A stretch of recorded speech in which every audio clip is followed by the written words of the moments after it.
which now has post-merger hundreds of billions of dollars under management following a deal with Monticello.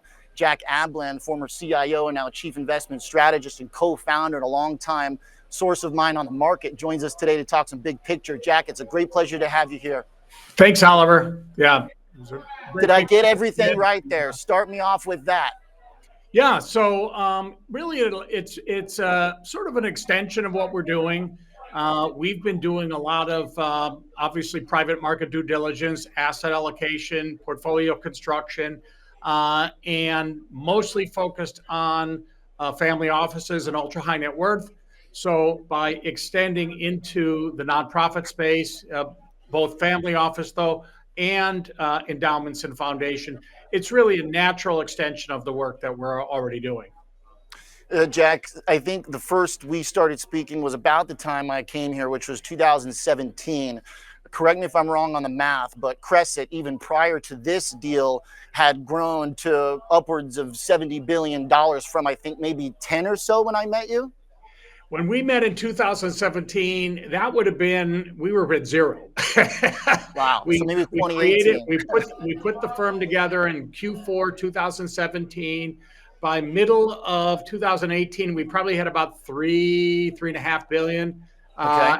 And as of right before the close of this deal, we were at about 76 billion before the close of this deal.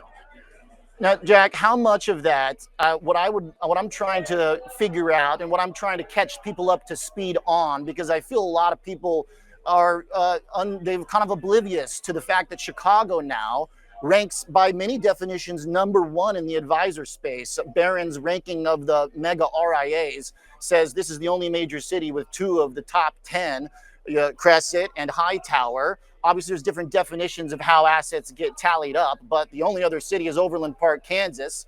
And I think that we get the major city qualification. Is that a regional thing, or is it because of innovative products or the model that these companies have built here?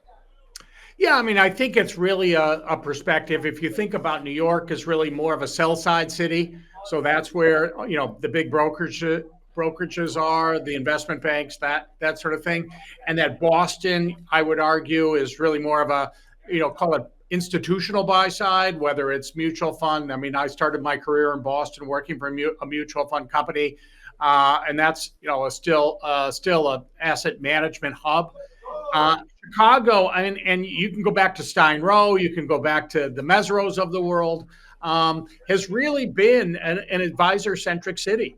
And I think that's probably why we're seeing a lot of this concentration of advisory business and high net worth in the Windy City.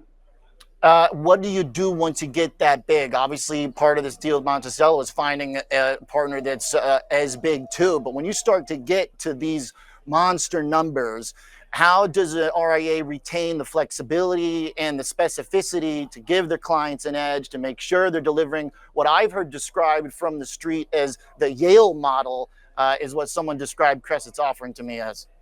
Yeah. So if you think about it, I mean, bottom line, we're public market beta, private market alpha. So clearly managing risk and managing allocations in the public market is, you know, we can do that, you know, with the size we have with pretty much impunity. And I don't think we're going to be moving markets in, you know, the $1 trillion market that the public markets represent. On the private side, I think that our diligence and our size will matter. You know, if now we're the size of a sovereign wealth fund, what that means is we can, one is write big checks. So we can get behind, you know, a lot of key sponsors, and then also expect fee concessions, perhaps GP economics, and all of that gets passed to our clients. International, Jack, is that part of this? How big of a role is that? How well does the U.S. advisor model translate overseas? Right now, we're 99.9% U.S., and so our clients are dollar-based, and that is pretty much where we seek our comfort. I think on the private side, I do think we will, you know, allocate a little bit more internationally. We've really pretty much concentrated our private market allocation domestically. I think we are going to start to expand overseas there. Whether or not we take on, foreign family office or other high net worth business or even institutions remains to be seen.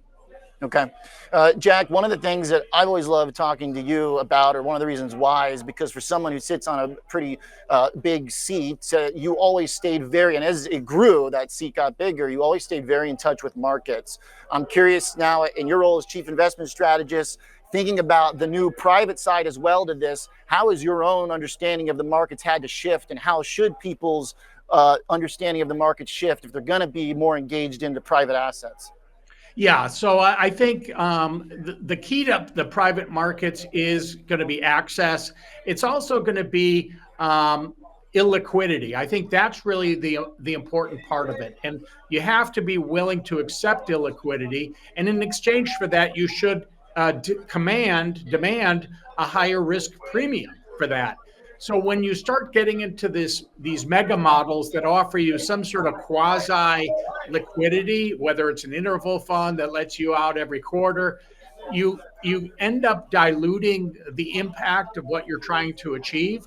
And it may be great if you need the liquidity, but then you won't get the illiquidity premium that typically comes along with investing for the long term.